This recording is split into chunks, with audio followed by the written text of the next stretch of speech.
July 11th, 2025. Author Will Miles.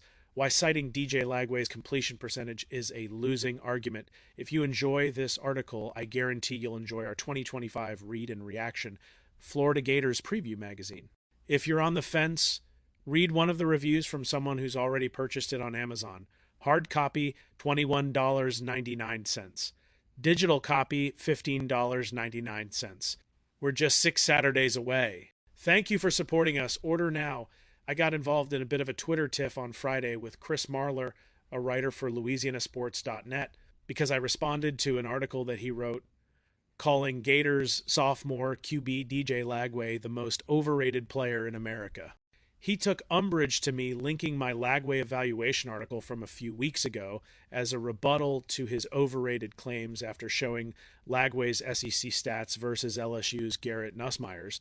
My point was that his evaluation was citing stats that, one, aren't great for projecting what will happen in the future, and two, are a flawed analysis of QB play regardless of whether you're using it for projection or not. Here's the direct quote from the article that caused me to respond. Against SEC teams, Lagway had just one game where he completed over 53% of his passes. He also had a touchdown to interception ratio of 6. First, I think it's important to be correct here. Lagway did not have a 6 TD int ratio in SEC play. He played against Texas A&M, Mississippi State, Tennessee, Kentucky, Georgia, LSU, and Ole Miss. For those who are counting, that's 6 touchdowns and 5 interceptions. Does one INT really make that big of a difference? It does when you only have 100 attempts in SEC play. And if you're going to focus on his 5% interception rate, then you have to also credit the guy for his 6% TD rate. After all, the best QB in the conference, Ole Miss's Jackson Dart, had a TD rate of 5.3% against SEC opponents. But let's go back to the NT rate. There's no doubt that 5% is too high, but this is where watching film becomes important. Lagway's first interception against Texas A&M was an end-of-half Hail Mary into the end zone. His second interception against A&M was because his receiver fell down. His interception against Kentucky was a miscommunication as he threw down the seam while his receiver broke to the corner. His interception against Ole Miss was slightly high but hit his receiver's hands. He earned the interception against Tennessee. That one was just bad. The point isn't really to defend these particular throws. I'll be the first to admit that Lagway put the ball into dangerous spots too much in 2024. Instead, it's to suggest that in a 100-throw sample size, I only see 2 ints where he made the wrong read. Long-term, that's where interceptions are going to come from, and is why I have confidence Lagway will show significant improvement protecting the ball in 2025. Despite some of those caveats, I actually do think the criticism of Lagway's interceptions is appropriate. But the thing that drives me nuts about the narratives around Lagway is that they often use statistics dishonestly. For example, it is absolutely true that Lagway only had one SEC game where he had a completion percentage above 53%, but it is also completely misleading. Let's look at the most egregious example of why.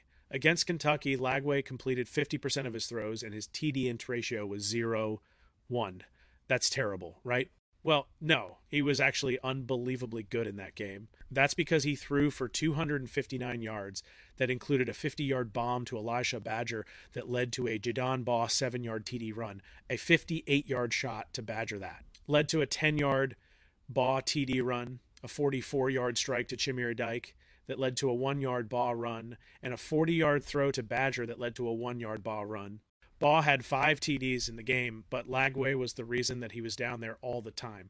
Or how about against LSU? In that game, Lagway only completed 50% of his throws again and had 1 TD to 0 NT. Not all that great, right? Again, those stats leave out key context. That context is that Lagway threw for 226 yards on those 26 throws. The Gators scored on a 23-yard back shoulder explosive from Lagway to Badger to open the scoring. They scored the go-ahead fourth-quarter TD on a 1-yard Jacoby Jackson run after Lagway hit Badger for a 36-yard explosive to get the ball to the 1. And perhaps most importantly, Baugh hit the 55-yard back-breaking run after Lagway hit Hayden Hansen for a 19-yard first down on the play prior to bleed the clock and force LSU to get aggressive against the run.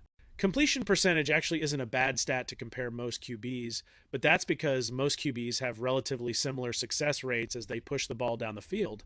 That isn't even remotely true of Lagway, as he averaged 19.2 yards per attempt on throws traveling more than 20 yards downfield last year. For comparison, LSU's Garrett Nussmeier and Georgia's Carson Beck averaged 11.5 and 9.6 yards per attempt on those types of throws, respectively. Those guys need high completion percentages to be effective because they are fundamentally not very effective downfield.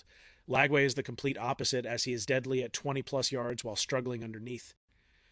This is an incredibly important distinction when trying to understand whether Lagway played well despite his low completion percentages. And my reason for making that distinction becomes clear when we look at the correlation of yards per play to scoring points. The data in this chart is from 2025, but I've done this analysis multiple times for different combinations of years. The story is always the same. Yards per play has a very high correlation to scoring points, much higher than any other variable.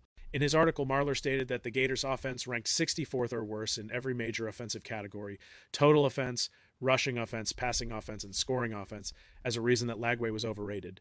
Again, these statistics are true but misleading. The Gators offense averaged 5.9 yards per play with Graham Mertz under center. This would have ranked 41st in country against FBS opponents. It was a putrid offense with Aiden Warner at the helm, but the Gators averaged 6.7 yards per play with Lagway at QB, which would have ranked 5th in the country. The Gators offense also had a 9.1% explosive rate with Lagway under center, compared to 2.9% with Warner and 6.5% with Mertz. This means that Lagway piloted a top 5 offense as a true freshman. Even if Lagway doesn't improve at all, that means we should project him to be in the top 3 QBs in the conference, which is right around where most publications have him. So perhaps we should call him properly rated.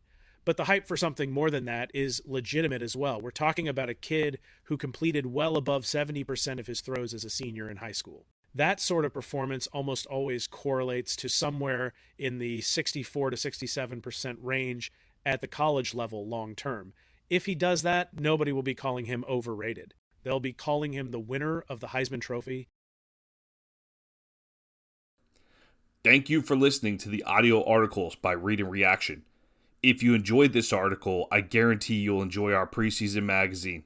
Purchase a hard copy on Amazon for $21.99 or a digital copy on readandreaction.com/mag for $15.99. If you already purchased a copy on Amazon, we really appreciate your support. If you can leave us a 5-star review, that would be a tremendous help. Thank you, everybody, and as always, go Gators.